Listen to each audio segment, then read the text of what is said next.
kız valla şu yeseye balların yolu selişini oylaşıvatkan hanım kız valla. Anadaki bayram ötküzüşünü oylaşıvatkan hanım kız valla. Hemmisi bıraklan tutulgan 3-4 xil jihatdan fayda ala alaysizlar bizni men qetibasanglar. Bizning do'konga kelsanglar. Birinchidan vaqtdan tejaysizlar.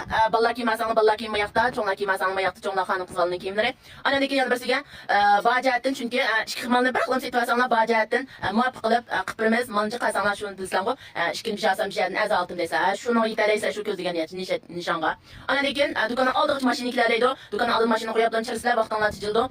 Abazar deb cho'glab shunaysa chapan sanglar chapan, yito sanglar yito, ko'ynak sanglar ko'ynak.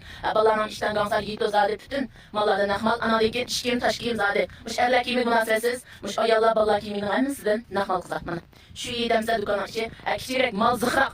Endi kuzvalar adam bo'lsa, ehtiyoj ba'zi adam bo'lib qolsa, har xil pasamlik narxlarimiz bor. Shu mushtagi noyinam, ko'ynaklarimiz, konsertlarimiz, ishlarimiz to'liq mal bor.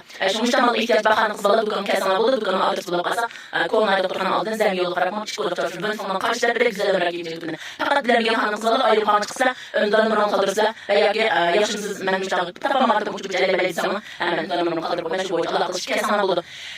Mush do'konga o'yishayotgan xalq qizlar hammasini saqlayman, birlab qilib birkaç tek bazı amca aldığında da bayramına ait kilodu kıvazan fazla ziya yok. İşte boyda kızlarının da ortasına katasını balaba. İşte müştamalar balın ki olarak kesana.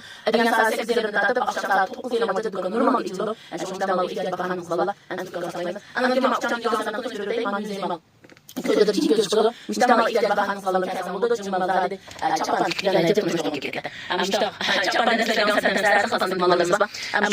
Ama dükkanımız doyunu da kerkendiğinde zaman Amal bamış doyunuğunuzdan körep kelgen toq dep biratalın jürek besip kelgen hanımlığa alaydı itibar qılımız jümü qız valla. Bundan da dep kelivatımı şoğmuşta mal ihtiyaç var hanım qız valla kelsen oldu. Kettik. Biratalın jürek besip qollap qoyanlar.